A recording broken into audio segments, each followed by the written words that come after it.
Welcome back. Circling back to our top story tonight, the United States has opened a new unfair trade probe into Singapore and several other economies. So let's take a closer look at what that could mean for the Republic's businesses, trade outlook, and wider economy, and whether it may bring fresh pressure on exporters and global supply chains.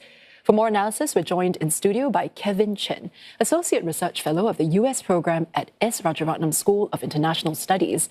And joining us on Zoom as well is Alex Capri, who is a Senior Lecturer at the NUS School of Business. Gentlemen, welcome to the show.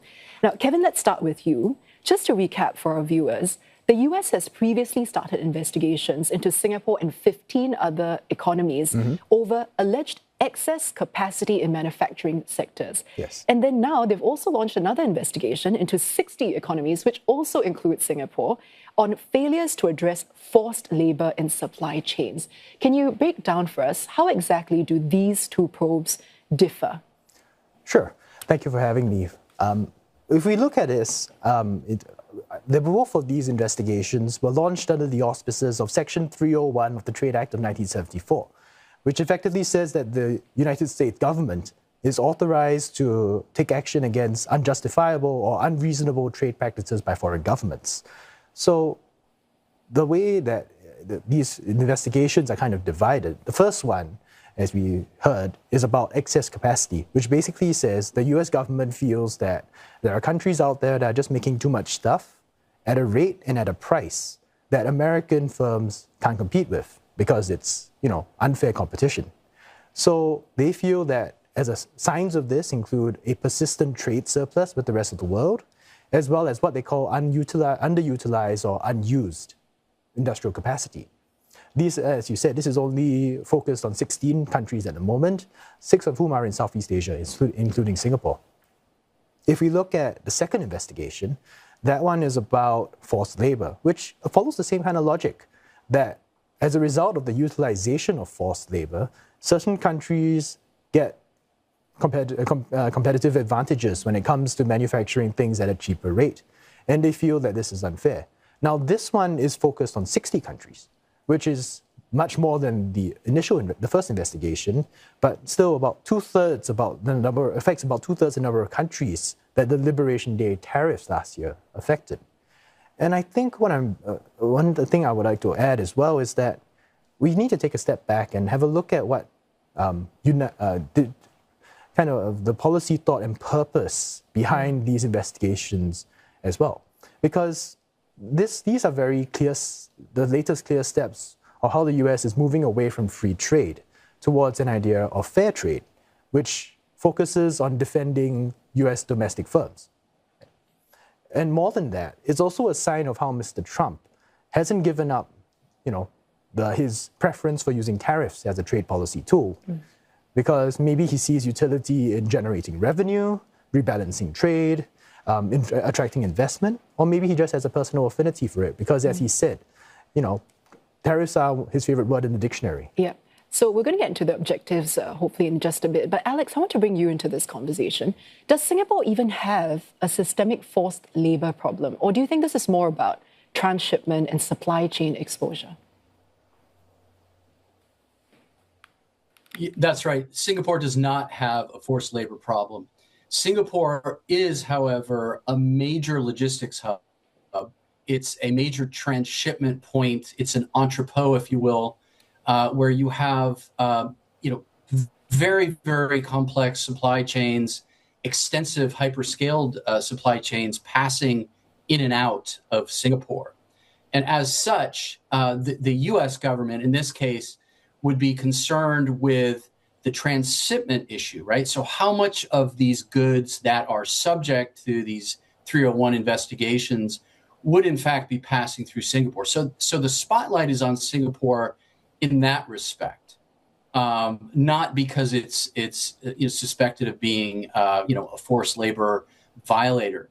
I think the other thing is again, when you look at Section 301, it's about identifying unfair trade practices that would restrict U.S. commerce in one way or another. And so the linkage would be if transshipped goods that were in fact made availed themselves of forced labor, which then brought that price down to so-called cutthroat prices below fair market prices, then there is indeed a linkage between forced labor and the other elements of Section 301. But in the case of Singapore, it's just as a logistics hub and a transshipment point. So what does all of this mean for Singapore, Kevin? Are we looking at substantial increase of levies, and if so, how much can we expect? Well, I think before we talk about that, we kind of need to take a step back and look at the accusations that the US has kind of made against these dozens of countries in the first place. Because if you look at Singapore, for example, in the original ledger about the first investigation into excess capacity, they said that Singapore had a $27 billion surplus in trading goods and services with the US in 2024. But as the Ministry of Trade and Industry said in a statement, the US government's own data said that we had a $27 billion deficit with the US, which means we bought more stuff from them than they did from us. So that should be good for them. And there's a discrepancy here. And would you say the difference is probably something to do with the way it's calculated? I think that could be part of it. But I wouldn't get too caught up in the specific, complaints about that the US has for these countries as well. I think we should take a step back and look at the broader political point. This is kind of the Trump administration trying to put all its trading partners on notice that despite the US Supreme Court decision last month, which struck down the reciprocal tariffs and IEPA, the US is still very much able to raise tariffs, or at least raise the threat of tariffs, as a tool of policy. So what does this mean for Singapore? I think it means, first and foremost, that we can't just let the facts speak for themselves, because it's well known we have a trade deficit with the US, we have a free trade agreement with the US as well. But beyond that, we need to be more proactive. We need to be proactive and to engage them, because as US Trade Representative Jamieson Greer said, there are more investigations in the wings, and so we need to be prepared for those. Yeah, and Alex, Singapore has long positioned itself as a very trusted, rules-based trade hub. Will being included in this probe then dent that reputation and also impact our trade ties with both the US and also other countries?